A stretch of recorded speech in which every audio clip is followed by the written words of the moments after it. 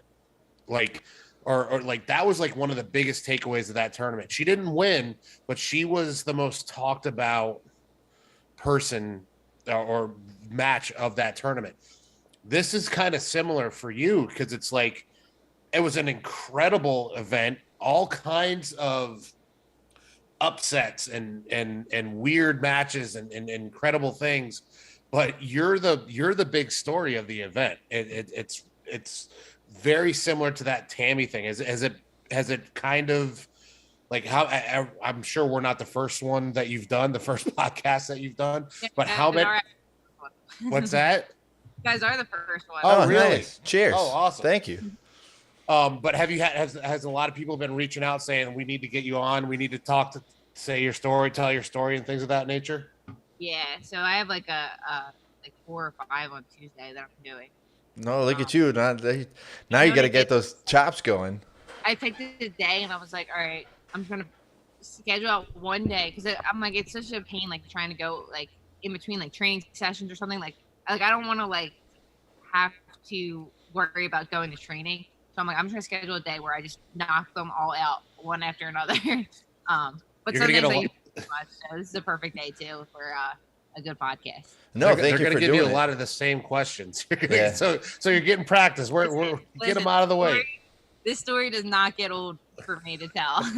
Well, you know what I was thinking is, I know that you're transitioning more into focusing more on MMA, and you're going to be doing less grappling matches, which I think it's kind of a loss because I mean, where 𝗵𝗺𝘇𝘀 is a close friend of mine, and he's going back and forth. I think he signed up for BJJ Fanatics, or not BJJ Fanatics, Superstars, whatever it is. So with this win, even though you didn't win overall, but you had the underdog story, Do you see this already kind of getting played up for your MMA career, like for the next fight? Yeah, so I hope that like the PFL kind of takes this and runs with it. Just because it'll be cool. I think Kayla Harrison's probably going to end up moving out of the PFL. Yeah. So it'll be cool if they like use that story to help build me up in the PFL. But yeah, I just don't get sick of telling the story. So I might just keep the name Giant Slayer after this one. Oh, 100% you should. 100%. Listen, if I could, I'd have a shirt right now for sure. I'm gonna make shirts. That's my next thing. Let me know. I'll pick one up for sure. Because listen, it's something that you said at the very beginning, and I've gotten shit for it. Sorry, Nana, I had to curse on that one.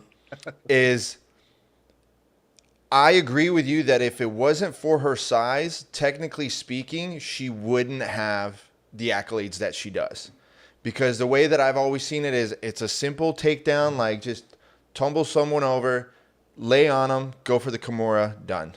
That's it. That's really what I see. And otherwise, you end up something like she did the match with 𝗶𝗧𝘂𝘁𝗀𝘀, where it's just going to just keep going and nothing's really going to happen. So I agree with you on that one. But did the match itself really cement that idea for you, or did you give her a little bit more credit than you originally did? So in my head, I think I always knew that I didn't think her technique was up to par with the other girls in the division. I always thought that. But when I woke up the next morning after the press conference, I'm like, shit. I might have poked the bear. Yeah, you know what it was? It was like the size difference was scaring me because I'm like, if I get hurt, like my MMA career is gonna be so done. Like that's gonna suck. So I was more afraid of just getting hurt because of her size rather than her herself, if that makes sense. Yeah. Like I wasn't intimidated by her. I was intimidated by her size and possibly getting hurt. And that's like another reason why I don't think she should be in the division is because the way like she's 100 pounds on all of us. Yeah. The possibility of getting hurt is like so much more than if it was just like us going against each other. Yeah. All the girls in the other division, we all are around the same weight. I think the heaviest one might have been Kendall. Yeah. By the way, Kendall is a tall, big girl. Like easy on the words, Sean. Careful on the adjectives, buddy. I saw her at the Pans, and I was like, man, I didn't know who it was, but I was like, man, that chick is big. Like, what do you think she weighs? I was talking to one of my buddies. He's like, I don't know, 160, 170. I don't know. But I was surprised at how like tall she was. Yeah. I actually think she looked thinner to me than she did previously. I fought her in like the 2017 trials. She was a lot heavier then. And I was lighter then. I was like around 150 then. And I think she was like close to 200 then. She might have been 200. I don't even know her weight. I just know she was a lot bigger than me. But I think she lost a lot of weight since then. Like she looks like when I saw her at Who's Number One, I was like, oh damn shit. I'm like she looks good. Like it looks a lot better. Like more like fit and then bigger, I guess you could say. So, go ahead. No, I was just gonna say it's just it seems like there could be a division of like, what would you say, 88 kilos and above? I don't know.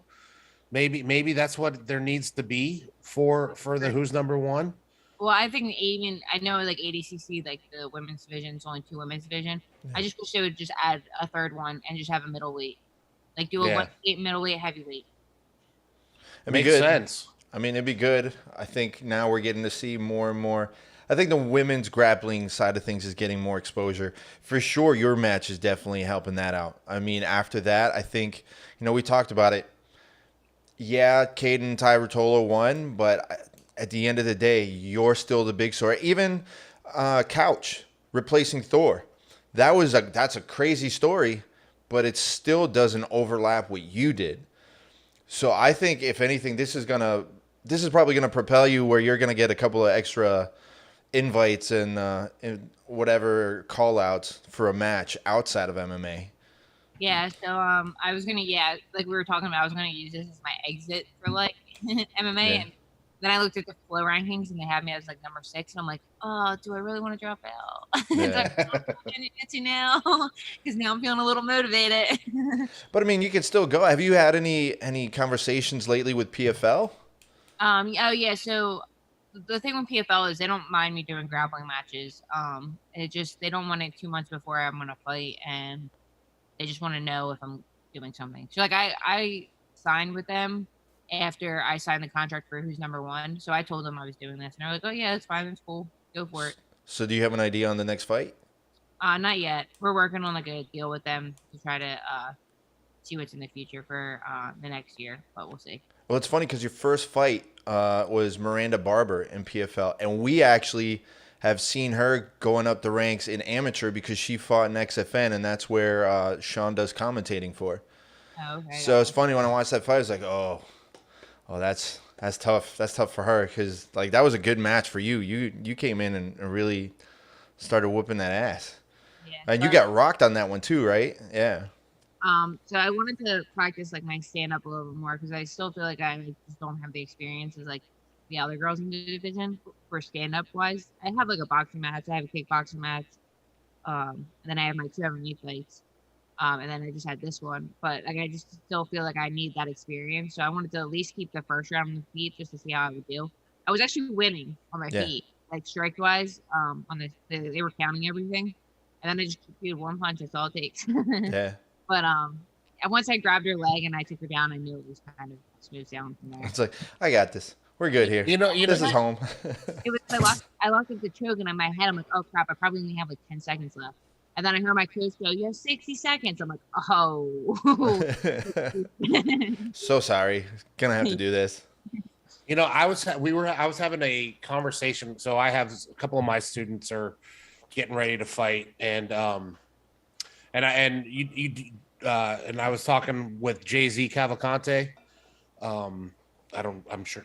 Anyways, we were talking about he was a grappler. That's what his base was in, luta livre. And then he fell in love with the knockout. Like he got a few knockouts and he fell in love with the feeling. And we were having a discussion on what is a better strategy for MMA. Is it do you dance with the girl you brought to the prom, which is, do you just try to grapple, or do you dabble with, whoever's else there that's sitting in the stands? So it's like, is it like prudent to play on your feet, or is it just better to just get that win out of the way? What made you go, let's give it a shot? So for me, like, I want to be a mixed martial artist. You know what I mean? I don't want to be like just a jiu-jitsu person. So like, I want to be able to like start building other skills besides jiu-jitsu, just in case there comes a time that I cannot take someone down and I have to stay on my feet. I don't want to be clueless on my feet. So that was another reason why. But again, like, I just want to be a well-rounded mixed martial artist. I will continue to use my jiu-jitsu, don't get me wrong. But for like that fight too, I just felt very prepared. Like if I was probably going against a legit high stakes like striker, I probably would just going right like 𝗶𝗧𝘂𝘁𝗆𝘆. If I was getting her, I'm taking her down. Like just because she has the accolades of like. Well, easy. Don't pull the Gabbi card and start telling people what you're planning on doing. All right, let's take something from that match. Trying to take her down. I will be striking 𝗶𝗧𝘂𝘁𝗆𝘆 the entire time. So like I said, I just wanted that first round experience of just like getting my feet wet on a professional like stage like that, and after that, my whole game was to take her down. But it just came a little quicker than I planned. When that shot landed, where you're like, oh, I should have. You know what? I didn't have any regrets. It was just like, I was amazed how weird it felt that my leg just turned off, because I was completely still there, aware of everything that was going on. Like, you can see my eyes are like straight wide open. I even ducked one punch. I just remember being like, where are my legs at? And then afterwards, I was like, that was such a cool feeling. Just like totally having like it switch off like that was insane. Yeah. It's a funky thing. I always tell people, if you ever play like a boxing game and you see when they like simulate the knockout, everything just goes like everything just kind of when it gets rocked, they always kind of do a tunnel vision. Like it's very much like that, except you have no clue where like your body is at. It's like I see it, I just can't do anything about it. It's not a fun feeling. I don't know. It's crazy how that switch is just like that. But you kept on pushing through it. Is it one of those things? Like how long did it take you to kind of start recovering and regaining all your facets? Pretty quickly actually. Once I got knocked down and I tried to get back up and she kind of pushed me down again, I was like already grabbing the leg and I already knew I felt way better. Like I felt my legs felt like they came right back and I was already going for the takedown. That's awesome. Yeah, You know, I was gonna ask you, and I know you said it in interviews in the past that one of the things that you really worked hard on is like your mental conditioning and like your mental strength. What was going on through your head, or do you feel that maybe like the old you wouldn't have been able to handle that pressure from like when you saw that you were competing against Gabbi, or did you see the growth that you had as an athlete on like, okay, this is how I'm going to approach this and this is how I need to like think about this?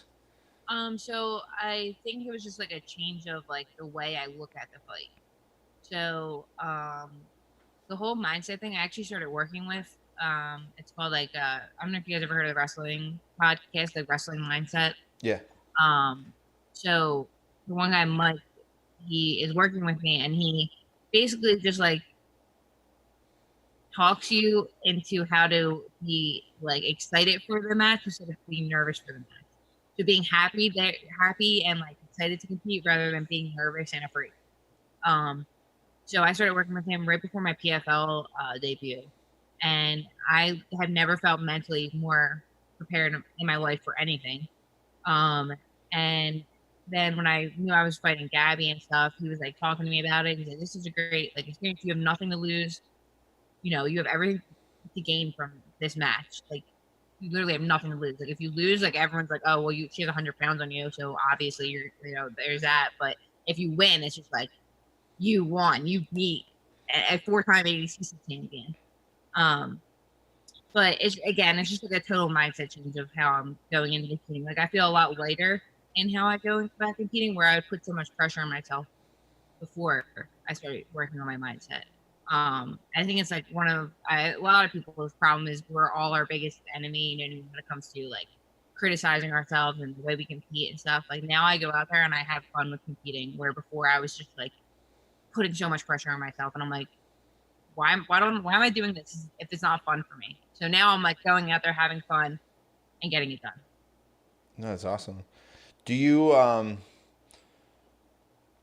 have any piece of advice? Because I know there's so many people. I mean, Sean coaches. I teach striking, and then there's so many people that always come up and say like they're afraid to compete. They're so nervous. I've never had the issue to be nervous because I just don't care. I just go for it. But there's so many people that hold it to such a stress level that it kills them before they even step foot on the mat. What would you say is your best piece of advice to kind of get that switch like you had it? So I don't know if this is most people's problems, but it was one of my biggest problems is that like I felt like I owed everybody a good performance, where Right. I don't owe anybody anything. They can all kiss my butt. I don't owe anyone anything anymore. I owe myself the opportunity to go out there and to do my best. And if it's not my day, it's not my day. But I don't know anybody anything else. That's awesome. I like that. By the way, so one of the girls that goes to my school, her name is Kimmy. Alex knows who she is. She's about This tall. yeah, she's shorter than 5 feet. She might weigh 100 pounds, maybe. She texted me yesterday, and there's going to be a kickboxing tournament. Yeah. And she goes, I want to do this. I go, she goes, what is your advice? She goes, should I compete? I go, well, I'm gonna tell you the same thing I tell everybody. Do you want to compete? It's not my choice. Let me give you some advice. do not go to Sean for kickboxing advice. That's the advice I'll give you. No, well, I'm not. She wasn't looking at me for kickboxing advice. She was looking at me for just advice about competition. Even then, just don't go to Sean for advice. Better to come to me than you, sucker. I'd never said to come to me for sure. Don't come to me either. I am not your guy. But yeah, so I said, look, there's when it comes to competition, I don't tell people to compete or not to compete. It's not up to me. I go like when they always ask me, should I compete? Should I compete? I go, do you want to? Because if you want to, then do it. But don't wait until you're ready, because the moment that moment will never arrive. You're never going to feel equipped enough. You're not going to feel trained enough. It's all going to be one of those things where you're like, oh, I'm just not ready. I'm just not ready. Well, you're never going to be ready. So I told Patton over here with the good advice. Well, it's true. It's true. That's anything in life. You just gotta go for it. If you go for it, there's never a right time. So are you gonna do the Worlds this weekend? The IBJJF? So I was like, I'm actually looking into like other tournaments and trying to see what's out there. So I'm like, damn, I really want to compete now. Listen, I got strike when the iron's hot. I got a tournament coming up this weekend. You can win $1,000 on. There's ADCC rules. That's actual ADCC rules, but that's up in Orlando, the Olympia. So if you want to go, let me in. I'll get you a free registration. You guys didn't hear about that. Don't worry about that. So listen, I'm gonna step a little bit to the side here. I'm gonna pull the bro card because it sounded to me that your boyfriend really helped you out on the last couple of things here. Really helped you on that. If you want to give him a shout out and just say how awesome he is, you're more than welcome to. You know, get a little ego boost for the guy. Come on. It is the best. He's like a heaven sent. So when I get ready for my MMA fights, like he meal preps everything. He's such a good chef, like such a great cook. So he meal preps everything. We'll have my bag packed for me in the morning. All my meals. He's a heaven sent. I've never had easier weight cuts in my entire life, just because he does literally everything and he just tells me what to eat. I'm like, cool. So he wrestled all of his life since he was 4. And then he went to college. I think he like got kicked out for first year or whatever.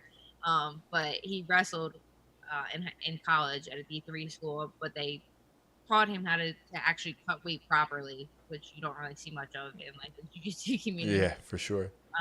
Or I mean, even the regular wrestling community for like grade school and high school, like kids are like killing themselves to freaking cut weight. So they taught him how to properly do it. So he's just getting that knowledge and he just helped me out with it.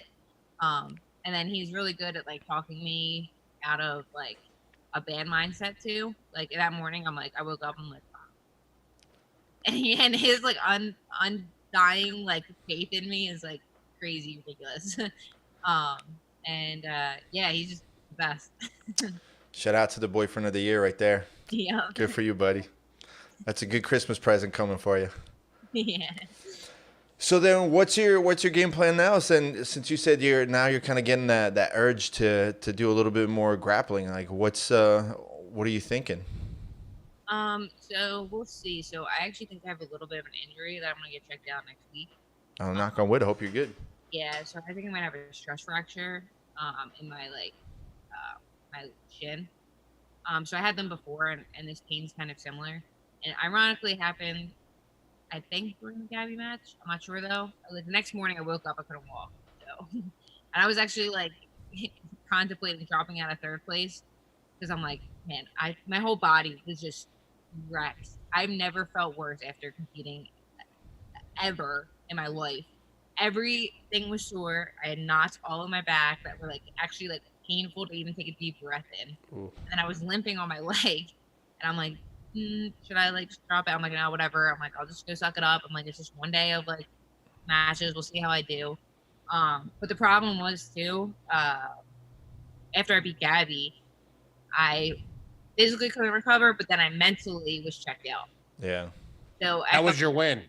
That was your tournament right there. Was beating her was your tournament. And I get that mindset if that's what you mean.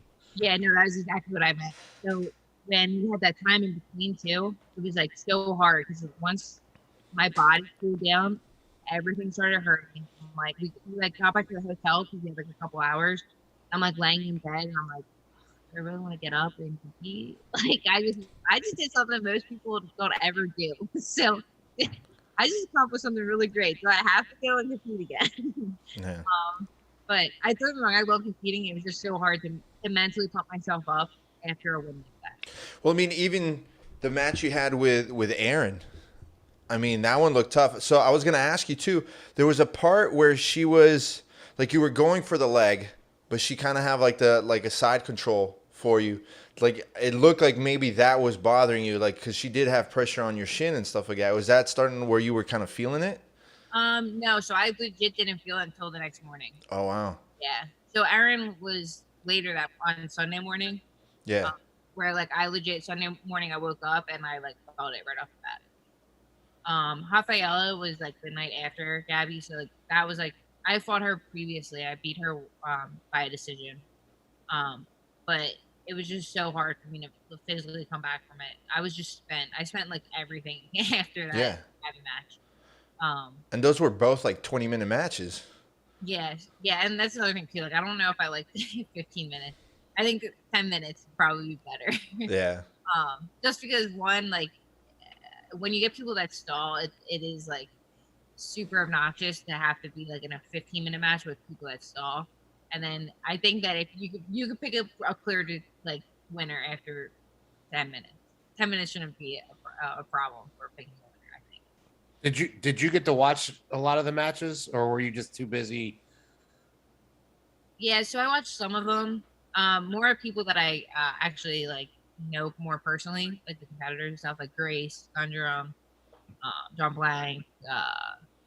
So like we stuck around for their matches, and then after that we were like, all right, let's go. What happened to John Blank though? Because they got injured, but I didn't see what the injury was. He popped his knee when he was going for an omoplata. Yeah, that's what we were thinking, right? Yeah. Was there? Yeah. Was there any matches that like, or I don't know if you've watched them since or anything? Was there any that you were just like amazed at that you were like, oh wow, that was so good? Dude, the 115 pounders, the women, they were super entertaining. Like all their matches were like awesome. Like that was one division I think that no one dropped out of, that didn't change from when they first put it together. Like those girls are killers. Those little girls are freaking killers. And every match I enjoyed watching from them because they're so fast and they're all so technical. See, I was saying, like, we always talk about it. It's more and more the women's matches are becoming more exciting and more fun to watch than the guys' matches. You know what, too? My problem is I'm not a fan of I'm not like a spectator of jiu-jitsu. Like I don't like. Dare you? I know. I don't like watching jiu-jitsu matches. So like the only time I like to watch them is if they're people that I know personally. It's like so funny that I'm like in a sport that I hate watching. Like I love watching wrestling matches. I think they're entertaining as hell. Like, especially like top level like wrestling. I'm like, oh my god, this is so cool because they're fast paced, action packed, and it holds my attention. When I get to like jiu-jitsu matches, I'm like. That's so funny. It's like one of like the top athletes in jiu-jitsu in the world. Like, meh, I'm good. We're good. It sounds so awful.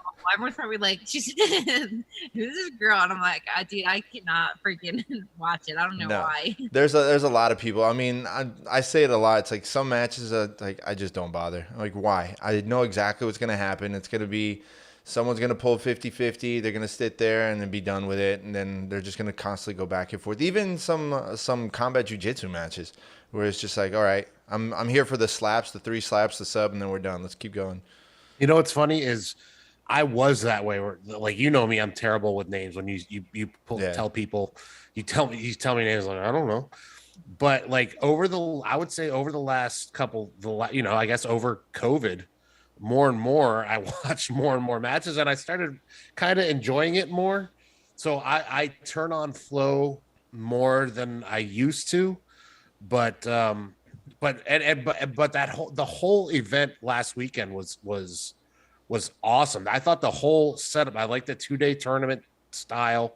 Like it gave you something to look forward to. It was I thought it was pretty good, and I wonder if it was successful for them. Like I wonder if they had a lot of people tune in. For who's number one? Yeah, like For like sure. I'm For like this one for sure. I was one. I'd love to know what the day-to-day Like, the view numbers were, because that'd be interesting to find out how many people were watching that. But obviously, what is it? 7,000 watched your match at least. Yeah. Yeah, the one on Facebook that they posted, I'm pretty sure I was like 1 million views on it. Better get that YouTube money. Wow. Gotta get that YouTube money rolling. Yeah. So they did an awesome job of putting it together. Like everything ran so smoothly. When you were up, like you knew when you were coming up. Like it was just like it was super well run. It was really nice. And a really nice event. And the crowd was freaking awesome. Especially during my match, I literally loved the crowd so much. Like, this was so cool because any little thing that I did, like that was like, yeah, like that was good. It was just like, whoa, yes! This is so cool. It's so bad. It's like that one kid finally is beating up the school bully, so everyone's like, "Yeah, fuck him up." Yeah. And then, especially the last, like when you see me celebrating on her face, saw me celebrating on her back. So like I look up and I saw like 8 seconds left on the clock, and I was like, oh. And then I'm like, yeah, I saw that. I was like, what's going on here? You got like 10 more seconds to go. It's like, no, I got this. We're good. And then it was like cool because the crowd got like extra into it with that. And then my boyfriend's like, man, thank God, like everyone was screaming at that point. He's like, because I was still telling you to finish her, even though there was only 8 seconds left. You think you would have been able to put it off? Like, because it looked like it looked like it was in, but once at least she had her hand in, it looked like it was just one of those things where you wanted her to just gas out before you did. Yeah, it was so hard to finish. Like when she had her arms in, like her fingers in, I just knew like I was gonna have trouble finishing it. Man, I don't know. That was an awesome match. That's one of those matches that's gonna go down in history. That's the cool part. Yeah, I really don't get sick of talking about it, so I just want to. I'm like, I'm probably annoying everybody. I actually stopped. I'm like, all right, on Instagram, I'm like, I'm gonna stop posting pictures for a little bit because I'm pretty sure. No, write it out.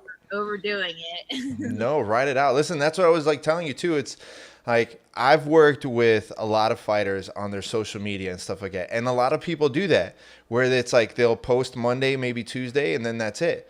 But no, I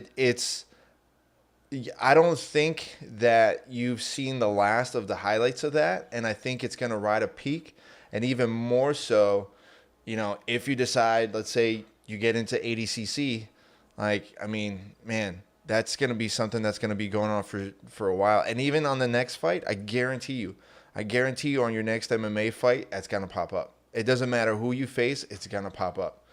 Right? It is what it is. It's almost, and I'm not trying to oversell it or kind of, you know, like give you a big head on it, but it would be the equivalent for you to like 𝗵𝗵𝘃 beating beating 𝗦𝗽cie at ADCC. It's that pivotal moment, 𝗦𝗽, where it's that pivotal moment where it just goes, now you're on the next level where people know who you are. For sure, you're not going to be walking around another IBJJF tournament without someone knowing who you are, without a doubt. It was really cool too. Like I had like little kids coming up to me like to sign stuff, and I couldn't even hold the pen. I was trying to hold the pen and I couldn't grip the pen. Like, I'm like apologizing to the girl. I'm like, I'm sorry, I can't hold your pen. See me tomorrow. Yeah, and then, yeah, but it's just one of those things. I'm just like, this is such a cool experience. As everyone's made it so cool too. Like everyone just wants to know more about it, so it makes me feel a little better when I'm talking about it or over talking about it. That everyone wants to know, so that makes it cool.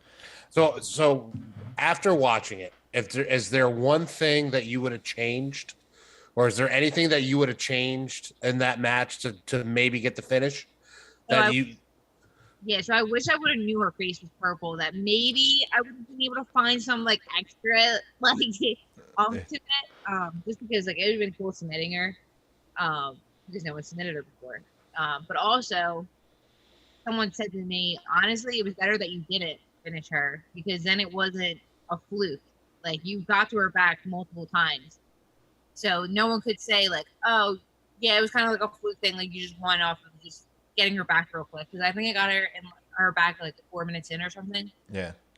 And They're like, yeah, it might have been better this way, just so that people would have knew that you were like legit and that you out techniqued her the whole match instead of just at one 4 minutes in or whatever. Yeah. Plus, you cut out any bullshit excuses from her end of things where she can come by afterwards. Oh, I was injured, or oh, I was sick, but you know, I'm professional. I'm going to keep going. Like, no, like you said, you were good to go. You said you were the best of the best. You can claim whatever you want in your contract. I mean, now you could sit there and say that to her, be like, I want whatever I want in my contract. I don't have to weigh in. I'm just coming in. Because I am not a confrontational person. I never rock a boat, like ever. Oh, you rocked that freaking boat. You tipped it over. My mom and my sister were at home, and my sister goes, "Oh my god, Amanda's like causing something like when happened at like the press conference." My mom's like, "Amanda, my Amanda, our Amanda," because I never ever rock a boat. I'm kind of just one of those people. I just go with the flow, kind of just take it as it is. Whatever passes by me, I just keep going. But that for some reason bothered me so bad. Oh, you were like seething. Like you could say like it looked like an angry pit bull, like getting ready to go after someone, because you're just sitting like this, holding mic, like I don't know how that's being a pussy, making sure that you weigh in like the rest of us. I'm like you could see like just it's getting ready to go. She's about to like get up. My favorite was like the last statement I made. She like said something.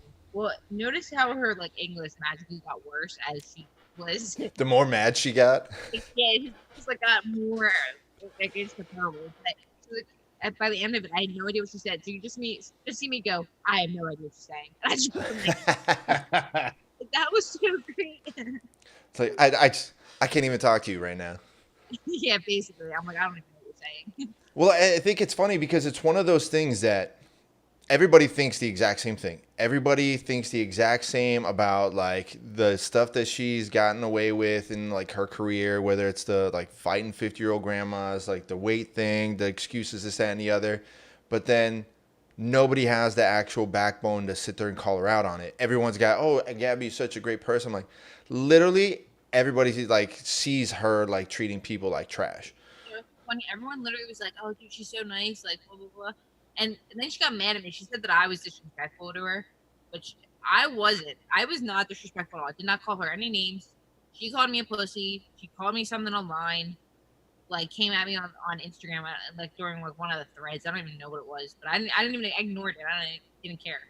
But I'm like, again, not being disrespectful. Like you're disrespectful for not showing up and taking your part into what we're all doing. So yeah, it's weird. It's almost like she calls people disrespectful, this, that, and the other, but then it really seems like to me, like out of everybody there, she's probably like the worst role model for girls coming up in jiu-jitsu.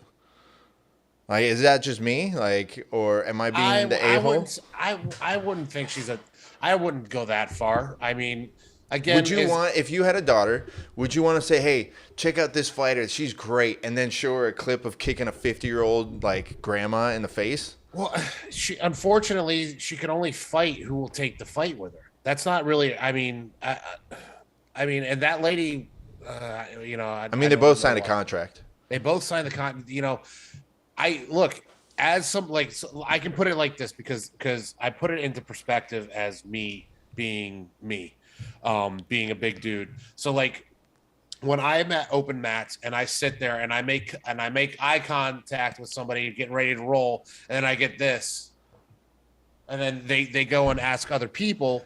I mean, I'll take any role I can get. So it might be your breath. I don't know if it's your size. That one might be your breath. It might be my breath. I don't know. But you know, but the fact of the matter is, I wouldn't say she's a bad role model. I would just say that she. I never said bad.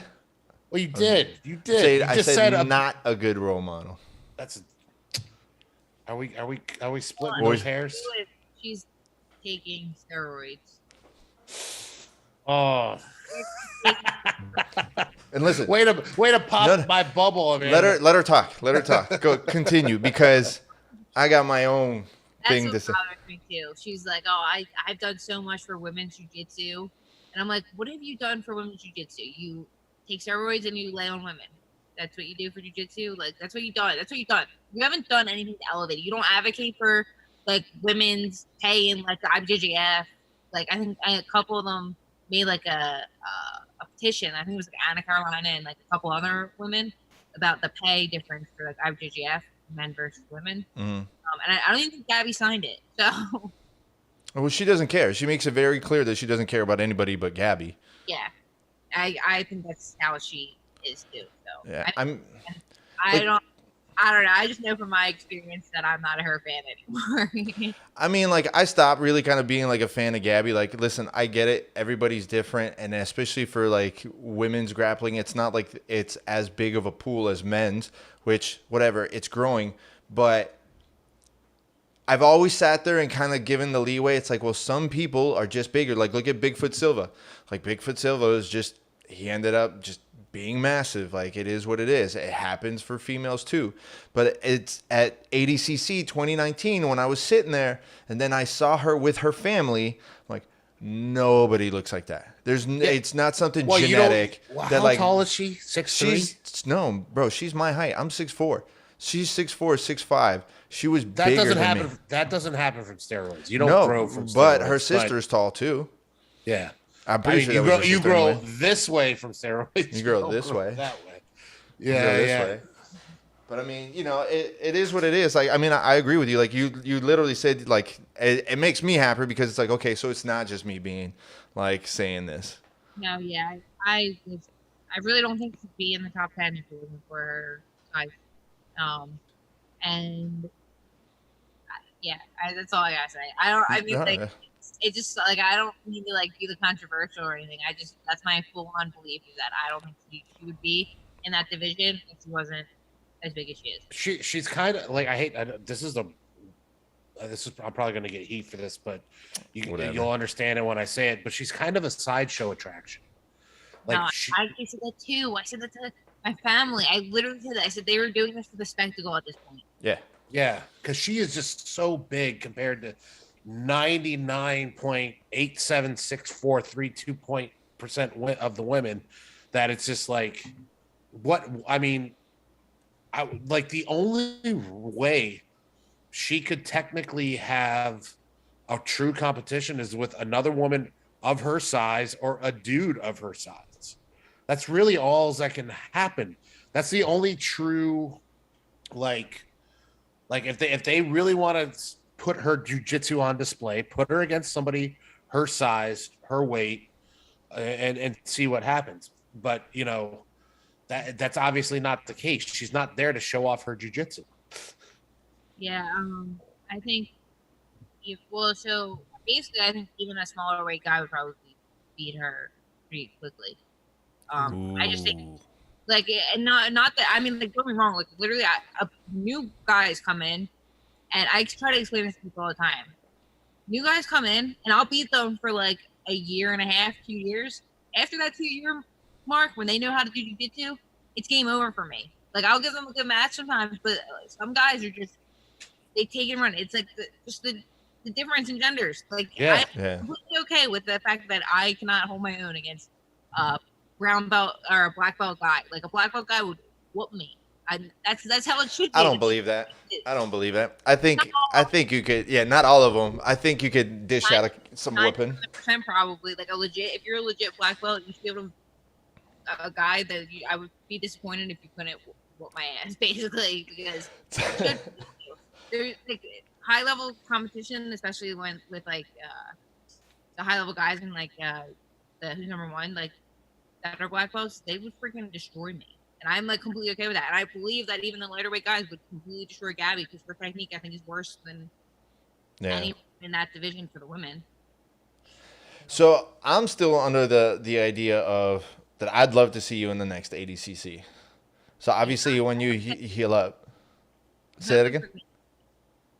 I said I'm hoping I get an invite after this.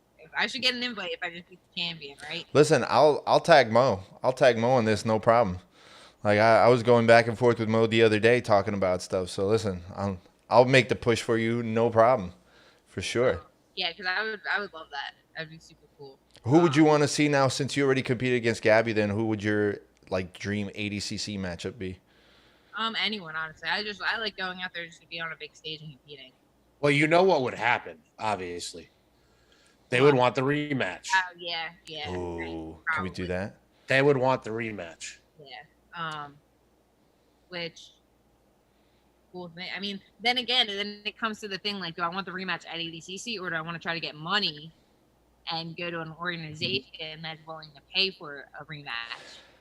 I mean, I don't. She's definitely not gonna fight like a Ryzen. Like Ryzen would be the only ones that I think would end up really doing it. Maybe ONE FC. You get it, but I mean, PFL clearly sounds like they're treating you well. It would have to be something where like they set up a super fight at ADCC. I mean, listen, you at a super fight at ADCC, I'm all in. That sounds like pretty fun to me. Like I gotta get my tickets already for Vegas. That's another reason why I want to go. I'm like, I haven't gone to Vegas yet. When I was 21, so I went a couple when I was under 21. I haven't been there when I was like 21. I'm like 24 now. I'm like, what am I waiting for? So I'm like, okay, cool. If I get invited, I'll stay an extra couple days and just hang out in Vegas. Amanda's out to party. All right, Amanda's down to party. Listen, get your boyfriend. Listen, birthday like idea. All right, Vegas, make it happen. Just throwing that out there. Trying to help you out, bro. So. Obviously, we hope that the injury is nothing major and you heal up quick. Besides that, what's your game plan moving forward now? Like I said, I can't really I don't really know what I'm going to decide as of yet. I'm still like going back and forth. I would like to still be competing now that I'm like ranked on Flow. And if I get invited to ADCC, that'd be freaking awesome. But I really do want to keep doing more MMA stuff. Just because it's like a newer thing for me. It's so exciting for me. There's like higher stakes on the line. And I'm like one of those people that like love to do stuff for like the thrill of it. Like I like getting myself scared and then like going out and like accomplishing it or like beating it. You know what I mean? Do you have an MMA fight that you would want? Like, do you have someone that you would like? I wouldn't say call out, but that you would be interested in fighting next. No. So like the CFL, they do that like season. Yeah. They do like the seasons. So I just really want to get put into that tournament. For like the money and the experience and just the way they set up the PFL for like that season and the playoffs. Like I think it's a really cool concept. So I'm here for it. No, and PFL has grown so much because I did work with them when they were still a World Series of Fighting. So and then they did the whole transition. It's still 𝗏𝗧𝘂𝘀, right? Is Ray still doing everything with him? Yeah. He's awesome. He's a nice guy. He's such an awesome dude. But most importantly, he's a fighter. Yeah. So he understands fighters. I think that it's so. It's what I think is wrong with judging in MMA is we don't have enough fighters that are judging an MMA fight. We got old guys that did boxing. Yeah, I agree. 𝗏𝗂𝘂𝘂 is as legit as you can get, and he's a super nice guy. There was the fight in New York last year where it was Gilbert was fighting. Damn, who was he fighting in New York? I went up there, and then in the next room it was 𝗏𝗏𝘂𝘂 working with one of the guys who just sat there taking photos and talking to him. And I've talked to him a couple of times before. He's a super nice dude. But shout out to 𝗏𝗏𝘂𝘂.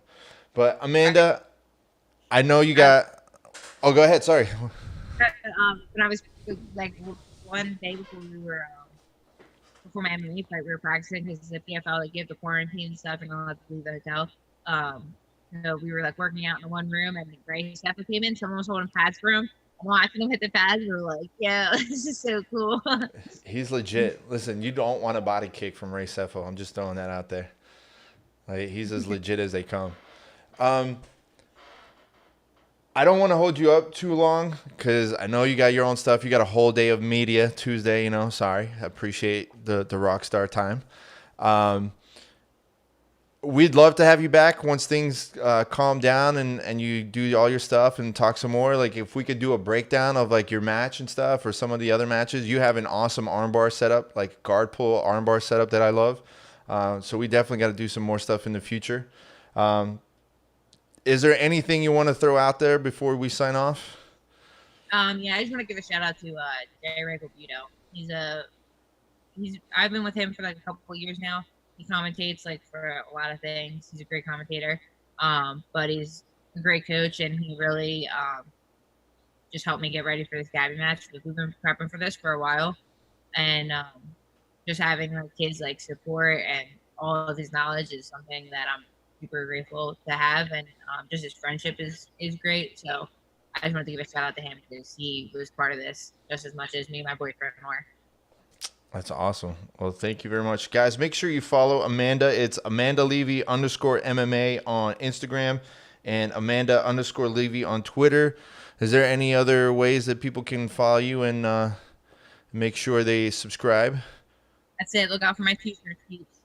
Yeah, listen, let me know about the shirts. I'm definitely going to pick one up of those. That's going to be my ADCC shirt first day, just showing up. Like, Ryan Slayer.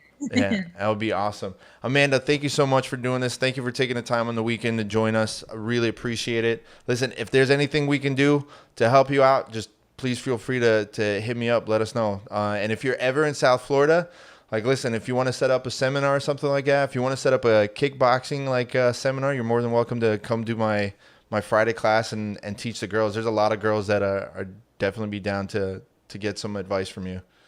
That sounds awesome. Me and my boyfriend love Florida, so and maybe we'll make it happen. Yeah, anytime you guys are down here, let us know for sure. Lunch is on me. Sounds good. Thank you guys very much. Thanks, Amanda. I'll talk to you soon. Have a good one. See ya. Dude, how awesome is she? She's exactly as I expected her to be. She's just awesome, bubbly. I can't tell. I know the accent. It's either New Jersey or Western Pennsylvania. No, she's like PA. Yeah, she's from PA. Hey, dude, that's awesome. She's exactly very, very personable. Very, it was great. I love the fact that she doesn't have the fear of being honest. Like, everybody in jiu-jitsu is so worried about the politics of it that they're not gonna say the obvious of what's really going on as far as that. And I really didn't want to make it about a whole Gabbi thing. I wanted to focus on her. But that is the story. Unfortunately, it's the story for now. But I mean, Amanda, that's what I'm saying. I think she is the most underrated person out there right now, next to Tubby, because I don't think everybody gives Tubby enough credit. But Amanda has been crushing it for years. Like I said, she won worlds no-gi weight and absolute in purple belt and brown belt, and she won the ADCC Trials. She got Maggie in the solid armbar twice or something like that. She beat Maggie twice. No, one time she got her back, the other armbarred. I mean, she's legit, man. Her ground game is legit. So if she puts that same kind of energy into striking, she's going to be an absolute beast. Yeah, no, for sure. I mean, it's when you're branching into another sport, having that solid skill set to bring to lean on is going to be incredibly beneficial to her as she moves on into MMA and gets that a little bit deeper. But it's the fact of the matter is it does. It's like when I talked about Flo not putting her at 8th, it's what are they paying attention to? You know what I think it is? It definitely is slight popularity, but it's also, if you look at the win ratio, Gabbi doesn't compete as often, but there's no one that's going to sit there and really submit her. So since she didn't get submitted, it doesn't bring her stock down. But it's no different than when they do, a NBA Finals bracket. First seed goes towards the 8th seed kind of thing, which is whatever. I mean, that's what sets up the upsets. It's not like you're talking about the 96 Bulls going up against the Miami Heat or something. It's going to be more competitive in jiu-jitsu because, excuse me, the difference in skill level isn't as wide varying as people think it is. Especially with the newer people. I think a lot of it now is going to be a lot of sandbagging or people going up against padding their records. I think that's probably going to be the next thing in jiu-jitsu. That's going to be an issue. There's going to be a lot of people padding records. But I don't think, here's the thing with jiu-jitsu, I don't think records really matter. They will. They don't right now, but they will. It's one of those things that it's bound to happen because you're talking about, and they should, 100% they should. You know, it's not like boxing where you can like have a fight once, you know, every 6 months or something like that. Jiu-jitsu, you can go compete, you know, every That's month. why I think the records are um less important, because everybody can have an off day in jiu-jitsu, whereas boxers, MMA fights, you get 2 to 3 a year. And I mean, they at have the off days. Yeah, I understand that, but like the record really means something when you have 3 to 4 months to prepare for one opponent, where at a tournament you could be going up against multiple people, and it's like See, but I like I to me think it's not the same. It's really not the same, but that's just like I said. I don't disagree with you if you're looking at it from a IBJJF stats point of view compared to individual promotions point of view. If you're talking about IBJJF, yeah, whatever. Because if you look at it that way, like the last time I competed last year was I lost my first match, won my seconds, but I still ended up winning the match in the finals against the person that I lost again in the first one, and I won, and I come out first place. That's kind of bullshit, even to me. I mean, listen, I took first place. Yeah, you were 2 and but 1 and lost to the guy and I lost the first one to the guy that I beat in the finals, which that Yeah. doesn't make sense to me in that kind of a bracket. But if you're talking about something like this, where this setup, or ADCC kind of setup, where you're talking about you have a match, this record counts, then it's going to start counting more. And it's going to be more things like that, where it's going to be a, you know, a specific stat does count towards who you are. And Gordon, you can see Gordon tries to do it all the time, where he says, you know, ADCC fights wins this way, like or EBI, he said this, that, and the he's other. been undefeated for so long, and like when 𝗶𝗧𝘂𝘁𝗀𝘀 fought, they read his jiu-jitsu record as a black belt, 100 and something 14, Yeah. which is crazy when you think about it. Let me see, like, what 𝗶𝗧𝘂𝘁𝗀𝘀's record is. And here's the funny part: if you look up Amanda on BJJ Heroes,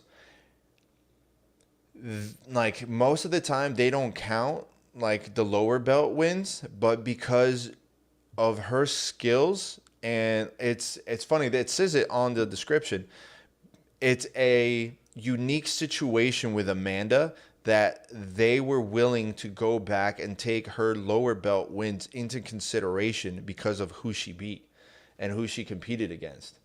Yeah, like 𝗶𝗧𝘂𝘁𝘂 is just like nonstop, man. He's got, what's the fight total? 138 wins and 14 losses. Even if it was Muay Thai, you'd be like, oh shit, like that's nuts, you know?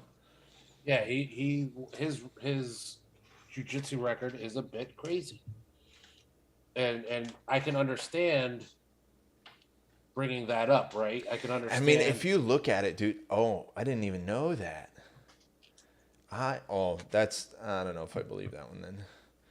Dude, he went undefeated for so long. Or not undefeated, but he had so many fights that he won without any losses that it's kind of crazy. If you look at his record, he beat Gilbert and Nogi World in 2010. And if you look at him now, there's no way you guys are in the same bracket. It's nuts. But he competed against 𝗂𝗧𝘂𝘁. That's what I was saying.